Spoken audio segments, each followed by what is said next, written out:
The knock came just after midnight, not loud, not desperate.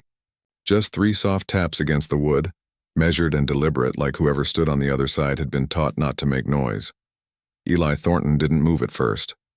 He sat in the dark of his kitchen, one hand wrapped around a cold cup of coffee, the other resting near the revolver he kept on the table after sundown.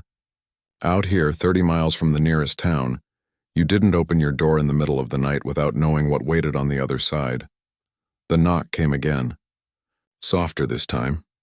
He rose slowly, boots silent against the worn floorboards, and crossed to the window. The moon hung low and full, painting the porch in pale silver. At first he saw nothing. Then his eyes dropped. A child, a little girl, no more than 6 or 7, stood barefoot on his porch. Her dress was torn at the hem, dirt-streaked and too thin for the cold desert night. Her hair hung in tangled waves over her shoulders, and her face, small, round, streaked with dust, was tilted up toward the door like she was listening for movement inside. Eli's hand tightened on the revolver. Children didn't wander alone in the territory. Not at night. Not ever. He opened the door halfway, keeping his body between her and the interior of the house. The girl didn't flinch. She just looked up at him with wide, dark eyes that held too much stillness for someone her age. "What are you doing out here?" His voice came out rougher than he intended. She didn't answer right away. Instead, she glanced over her shoulder, back toward the dark stretch of desert that rolled away from his property. Her small hands twisted together in front of her, fingers knotted tight. When she finally spoke, her voice was a whisper. "Save Mama." Eli felt something cold settle into his chest. "Where's your mama?" The girl pointed. Not toward the road. Not toward town. She pointed east, toward the ridge that separated his land from the old mining camp, the one that had been abandoned for years, except for the drifters and outlaws who used it when they needed to disappear. "She's hurt," the girl whispered. "They said she can't leave." Eli crouched down, bringing himself level with her. Up close, he could see the exhaustion carved into her small face, the way her legs trembled beneath her. "She'd been walking for hours. Who said she can't leave?" The girl's eyes darted away. She didn't answer. "What's your name?" "Anna. Anna." He let the name settle. "How long has your mama been out there?" 2 days. Her voice cracked. "Maybe 3. Eli exhaled slowly. He looked past her again, scanning the horizon. Nothing moved. But that didn't mean no one was watching. "Did anyone follow you here?" She shook her head, but the gesture was uncertain. Like she wasn't sure. He stood weighing his options. Sending her back into the desert wasn't one of them. But bringing her inside meant stepping into something he couldn't control, something that had already found its way to his door. "Come on," he said finally, stepping aside. Anna hesitated, then slipped past him into the house.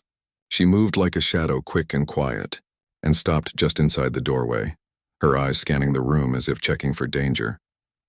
Eli closed the door and bolted it. He watched her for a moment, standing small and still in the center of his kitchen, her arms wrapped tight around herself. She looked like she hadn't eaten in days. "Sit," he said, nodding toward the chair near the stove. She obeyed without question, lowering herself carefully onto the edge of the seat. Her feet didn't touch the floor. Eli moved to the stove and reheated what was left of the stew from dinner. He didn't ask questions while he worked, not yet. The girl was too fragile for interrogation, and he needed her to trust him if he was going to get the truth. When he set the bowl in front of her, she stared at it like she didn't know what to do. "Eat," he said quietly. Anna picked up the spoon with both hands and took a slow, careful bite, then another. Then she began to eat faster, her small body leaning over the bowl as if someone might take it away. Eli sat across from her, watching, waiting. When she finished, she set the spoon down and wiped her mouth with the back of her hand. Her eyes lifted to meet his, and for the first time he saw something other than fear in them. "Will you help her?" Anna whispered. "I don't know yet," Eli said. "You need to tell me what happened." Anna's hands twisted together again. She looked down at the table. "Mama said we were going to California, but the wagon broke. And then the men came." "What men?" "Bad men." Her voice dropped even lower. "They took us to the camp. They said Mama owed them money, but she didn't. She didn't do anything." Eli's jaw tightened. He knew the camp she was talking about. He knew the kind of men who used it. How many men? 4, maybe 5. And they just let you walk out? Anna shook her head quickly. Mama told me to run. She said to find help. She said... Her voice broke. She said not to come back. Eli leaned back in his chair, his mind already running through the possibilities. None of them were good. If the girl was telling the truth, and he believed she was, then her mother was being held by men who wouldn't hesitate to kill her the moment they realized the child had escaped. And if they knew Anna had come here, they'd come for her too. Did anyone see you leave? He asked again. I waited until they were sleeping. And you walked all the way here? She nodded. Eli rubbed a hand over his face. The smart thing to do was ride into town at first light, hand the girl over to the marshal and let him handle it. The smart thing was to stay out of other people's wars, but the girl was looking at him now with eyes that held a terrible, fragile hope. Please, Anna whispered. She's all I have. Eli stood and walked to the window. Outside, the desert stretched empty and silent under the moon. He thought of his own daughter, the one he'd lost, the one he hadn't been able to save. Get some rest, he said without turning around. We'll figure this out in the morning. Behind him, Anna didn't move. You're going to help her? Eli didn't answer right away. When he finally spoke, his voice was low and steady. Yeah, I'm going to help her. But even as he said it, he knew the cost, and he knew there was no going back. Anna fell asleep on the floor near the stove, curled into a tight ball with one of Eli's old blankets pulled over her. He didn't wake her. Instead, he sat at the table through the long hours before dawn, the revolver in front of him, weighing what he was about to do. He wasn't a violent man. Not anymore. He'd left that behind when he buried his wife and daughter and bought this piece of land in the middle of nowhere. He'd told himself he was done with other people's fights, done with the blood and the choices that came with it. But the girl had knocked on his door, and now she was his problem. By the time the sun broke over the ridge, Eli had made his decision. He saddled his horse, loaded his rifle, and filled his canteen. He moved quietly, but Anna woke anyway, sitting up with wide, alert eyes. You're leaving? Her voice was small. Not without you. He crouched down in front of her. But I need you to do exactly what I say. Understand? She nodded. We're going to ride out to the camp. I'm going to see if I can talk to these men. If I can't, if things go wrong, you stay hidden. You don't come out no matter what you hear. You wait until it's quiet and then you run. You run back here and you hide until someone comes, got it? But Mama, your Mama's still alive because they're using her for leverage. That means we have time, but only if we're smart. Anna's lip trembled, but she nodded again. They rode out together, Anna seated in front of him on the saddle, her small hands gripping the pommel. The desert was just beginning to wake. Birds calling from the scrub, the air still cool and sharp. Eli kept his eyes on the horizon, scanning for movement. The mining camp sat at the base of the ridge, a collection of crumbling wooden structures and rusted equipment half buried in the sand. Smoke rose from one of the buildings, a thin gray line that told him someone was awake. Eli reined the horse to a stop a quarter-mile out and dismounted. He lifted Anna down and led her to a cluster of rocks near the base of the ridge. You stay here, he said. Don't move. Don't make a sound. What if they see you? Then you run. She looked up at him, her eyes searching his face. You promise you'll get her? Eli hesitated. He wanted to promise, but promises were dangerous things. I'll do everything I can, he said instead. He left her there and walked the rest of the way on foot, rifle slung across his back, hands empty and visible. As he approached the camp, a man stepped out of the largest building, a lean, sunburned figure with a rifle of his own cradled in his arms. That's far enough, the man called. Eli stopped. I'm not looking for trouble, he said, keeping his voice calm. I'm looking for a woman. She's got a little girl who's missing her. The man's eyes narrowed. Don't know what you're talking about. I think you do. Another man appeared in the doorway behind the first, older, heavier, with a scar that ran from his temple to his jaw. He looked Eli up and down, then smiled. You're the rancher from over the ridge, the scarred man said. Thornton, right? Eli didn't answer. Funny thing, the man continued. We had a woman here, real pretty, kept saying she didn't owe us nothing. But her husband, well, he borrowed money from the wrong people. And when he couldn't pay, he ran. Left her holding the bag. She's got a child, Eli said evenly. Let her go. The scarred man laughed. That little girl? Oh, we noticed she was gone. Figured she'd crawl back eventually. Kids always do. She came to me. The laughter stopped. The scarred man stepped forward, his hand drifting toward the pistol at his hip. That right? I'm offering to settle the debt, Eli said. Name your price. You don't even know what she owes. I don't care. The two men exchanged a glance. The scarred man's smile returned, but it was colder now. $500. Eli felt the number settle like a stone in his gut. He didn't have $500. He didn't have half that. I can give you $200 now, he said, and the rest in 2 months. The scarred man shook his head slowly. Cash. Today. Or the woman stays. Then let me see her. Let me know she's alive. The man considered this, then nodded toward the building behind him. She's inside. But you try anything and you'll both leave in a box. Eli followed him into the structure, the other man trailing close behind. The interior was dim and reeked of sweat and smoke. In the corner, tied to a support beam, was a woman. She looked up as they entered, her face bruised and gaunt, her wrists raw from the ropes. But her eyes, dark and fierce, met Eli's with a flicker of recognition. You, she whispered. Anna, she's safe, Eli said quickly. The woman's breath hitched, and for a moment her entire body seemed to sag with relief. You've got 2 hours, the scarred man said. Bring the money or don't come back. Eli turned and walked out without another word, but as he stepped into the sunlight, he felt the weight of what he'd just agreed to. He didn't have the money, and he didn't have 2 hours to get it.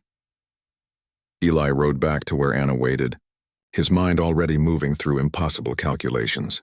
$200 was everything he had, the savings he'd scraped together over 2 years of breaking his back on this land. And even if he handed it over, it wouldn't be enough. Anna stood as he approached, her face tight with worry. Did you see her? Yeah. Eli dismounted and crouched down.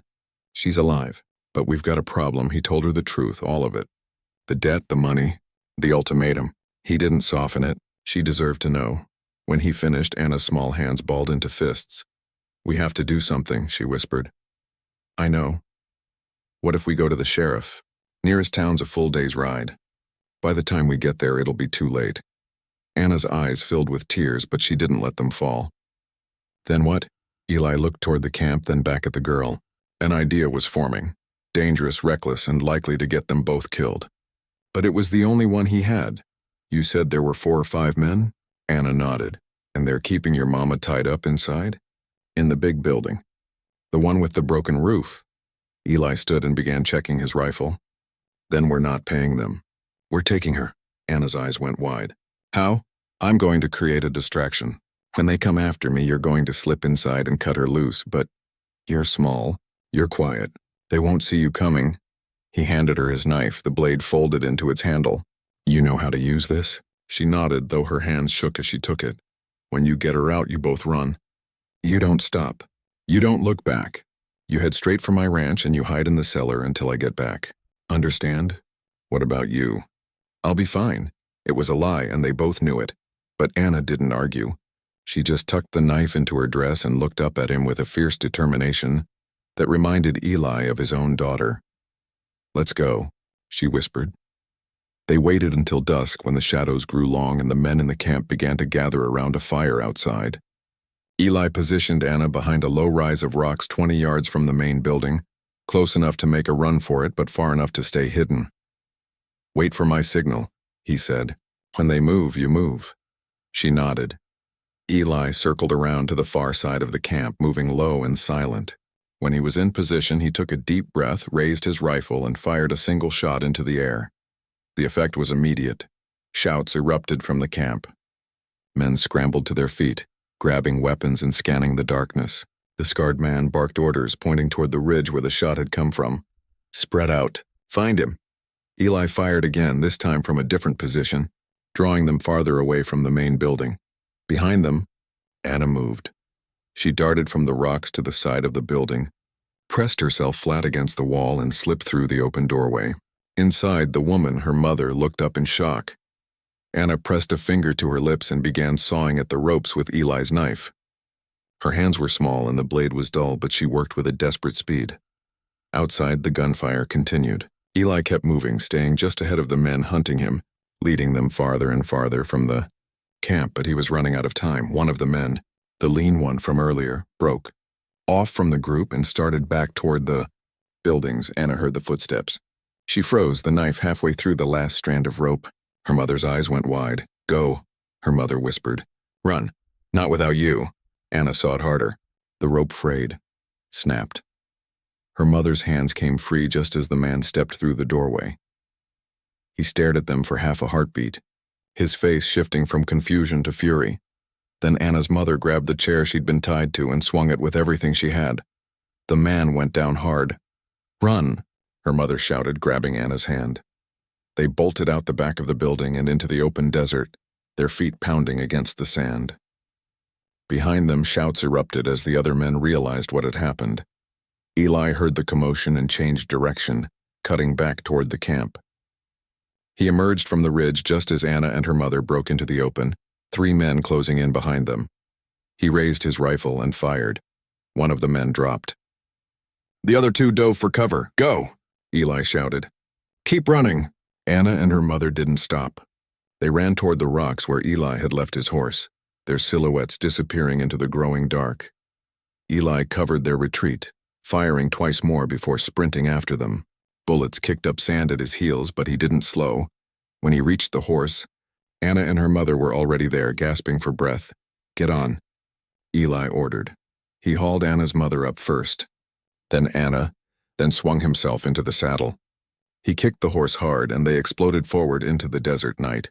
Behind them, the men fired into the darkness, but Eli didn't look back. He just rode. They didn't stop until they were miles from the camp, the desert silent except for the ragged sound of their breathing and the steady rhythm of the horses' hooves. When Eli finally reined in near a dry creek bed, Anna's mother slid from the saddle and collapsed onto her knees. Coughing hard, Anna dropped down beside her, wrapping her small arms around her mother's shoulders. "Mama," she whispered. "Mama, you're okay?" The woman pulled her daughter close, her entire body shaking. "Anna! Oh God, Anna!" Eli dismounted and gave them space, scanning the horizon for signs of pursuit. The night was still, but that didn't mean they were safe. After a moment, Anna's mother looked up at him, her face streaked with tears and dirt. "You came for us," she said, her voice breaking. Why, Eli didn't answer right away. He crouched down and offered her his canteen. She took it with trembling hands and drank deeply before passing it to Anna. "Couldn't leave a kid on my porch," he said finally. The woman laughed, a short, exhausted sound. "That's it?" Eli met her eyes.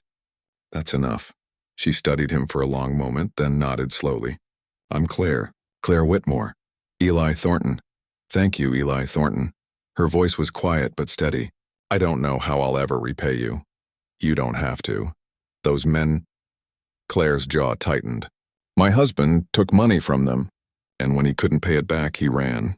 Left us behind like we were nothing. They came for me. Said I'd work off the debt, but I knew what that meant."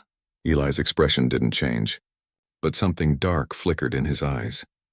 "You don't have to worry about them anymore," he said. "They'll come after us.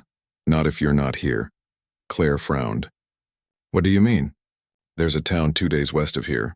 Smaller, quieter. I've got a friend there who owes me a favor. He'll help you get on your feet. New names if you need them." "You'd do that?" "I'm already doing it." Claire looked down at Anna, who had curled against her side, exhausted. She stroked her daughter's hair, her expression softening. "She's strong," Eli said. "Walked miles in the dark to find help. Never gave up on you. She's always been braver than me." Claire's voice cracked. "I don't know what I would have done if—" "But you didn't have to find out," Eli said firmly. "She found me, and now you're both here. That's what matters." They sat in silence for a while, the 3 of them huddled together in the dark. Above them the stars stretched endless and cold. Eventually Claire spoke again. "You lost someone," she said quietly. "Didn't you?" Eli stiffened. "What makes you say that?" "The way you look at her." Claire nodded toward Anna. "Like you're seeing someone else?" Eli turned away, his jaw working. For a long time he didn't answer. Then finally, "I had a daughter, about her age. Fever took her. Took my wife, too. I'm sorry. It was a long time ago. Doesn't make it easier. Eli exhaled slowly. No, it doesn't. Claire reached out and placed a hand on his arm. The gesture was brief, but it carried weight. You gave us a chance, she said. That's more than most would have done. Eli looked at her, really looked at her. She was young, maybe 30, with dark hair and eyes that had seen too much. But there was strength in her, too. The kind that didn't break. You'll be all right, he said. Both of you. Because of you. He shook his head. Because of her. Anna stirred, lifting her head. Are we going home? Claire's expression faltered. We don't have a home anymore, sweetheart. Yes, you do, Eli said. For tonight, at least. He stood and helped them both back onto the horse. They rode the rest of the way in silence, the desert slowly giving way to the familiar shape of Eli's ranch on the horizon. When they arrived, he settled them inside, gave them food and water, and stood watch by the window while they rested. Anna fell asleep on the floor again, her small hand wrapped around her mother's. Claire watched her for a long time before speaking. I won't forget this, she said softly. What you did. Eli didn't turn from the window. Just get somewhere safe. That's all I ask. Where will you go? Nowhere. This is my land. Those men will come looking. Let them. Claire's eyes widened. You can't, I'll handle it, she wanted to argue. But something in his voice stopped her. Outside, the night deepened, and in the distance, the first faint sound of hoofbeats began to echo across the desert. Eli heard them coming an hour before dawn. He'd been waiting by the window, rifle across his lap, watching the horizon for the glow of torches. When the riders finally appeared, 5 of them, moving in a tight line toward the ranch, he felt a strange calm settle over him. He'd known this moment was coming. Behind him, Claire stood in the doorway, Anna clutched against her side. You need to go, Eli said without looking back. There's a root cellar behind the house. Trapdoors hidden under the woodpile. Get inside. Don't come out until it's over. Eli, now. Claire hesitated, then nodded. She pulled Anna close and hurried out the back door. Eli listened for the sound of the trapdoor closing, then turned his attention back to the approaching riders. They stopped 50 yards from the house, silhouettes against the pale, pre-dawn light. The scarred man sat at the center, his rifle resting across his saddle. Thornton, he called. We know you're in there. Eli stepped out onto the porch, his rifle held loose in one hand. That's far enough, he said. The scarred man smiled. You made a mistake, old man. You took something that doesn't belong to you. I took back something you had no right to keep. That woman owes us. Her husband owes us. And now you owe us. She doesn't owe you a damn thing, Eli said evenly. Her husband's debt died with him. That's not how it works. That's exactly how it works. Out here, you don't get to decide who pays for someone else's sins. The scarred man's smile faded. You're outnumbered. You're outgunned. And you're alone. Maybe. So here's what's going to happen. You're going to bring the woman and the girl out here. And then you're going to walk away. Do that, and maybe we let you live. Eli's grip tightened on the rifle. Or we burn this place to the ground, with you in it. For a long moment, no one moved. Then Eli raised his rifle and fired. The shot echoed across the desert, and the scarred man's hat flew off his head. He jerked back in his saddle, his eyes going wide. Next one's not a warning, Eli said. The men behind the scarred man reached for their weapons, but Eli had already levered another round into the chamber. You want to fight? Eli called. Then come get one. But know this, you're not leaving here with them. And if you try, I'll make sure none of you leave at all. The scarred man's face darkened. He gestured to the others, and they began to spread out, flanking the house. Eli moved back inside, slamming the door behind him. He shoved the table against it and took up position by the window. The first man reached the side of the house and tried to force the shutters. Eli fired through the gap, and the man screamed and fell back. Gunfire erupted from the other side. Bullets punched through the walls, splintering wood and sending dust into the air. Eli dropped low, crawling to the opposite window and returning fire. One of the riders went down. Then another, but they kept coming. The scarred man dismounted and ran for the porch. Eli fired twice, but the man was fast and the shots went wide. He hit the door with his shoulder and the wood splintered. Eli dropped the rifle and drew his revolver. The scarred man burst through the doorway. His own pistol raised. They fired at the same time. The scarred man's shot went high. punching through the wall behind Eli. Eli's shot didn't miss. The scarred man staggered back, clutching his chest, his eyes wide with shock. He opened his mouth to speak, but no words came. Then he collapsed onto the porch and didn't move. Outside, the remaining men hesitated. One of them shouted something Eli couldn't make out, and then they were retreating, mounting their horses and riding hard back toward the ridge. Eli stood in the doorway, his revolver still raised, watching until they disappeared into the distance. Then the strength went out of his legs, and he sank down onto the porch steps.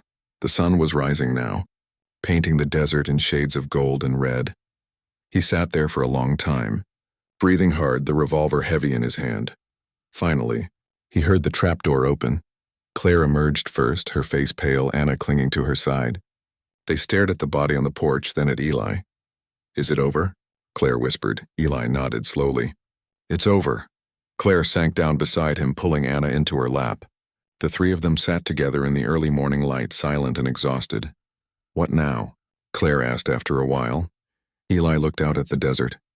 "Now you go west. Like I said, you start over. And you? I'll bury him. Clean up the mess, then I'll get back to work. You can't stay here. His member won't come back, not after this." Eli's voice was quiet but certain. "They're cowards. They only fight when the odds are in their favor." Claire looked at him for a long moment, her eyes searching his face. Then she leaned over and kissed him on the cheek. "Thank you," she whispered. "For everything." Eli didn't know what to say, so he just nodded.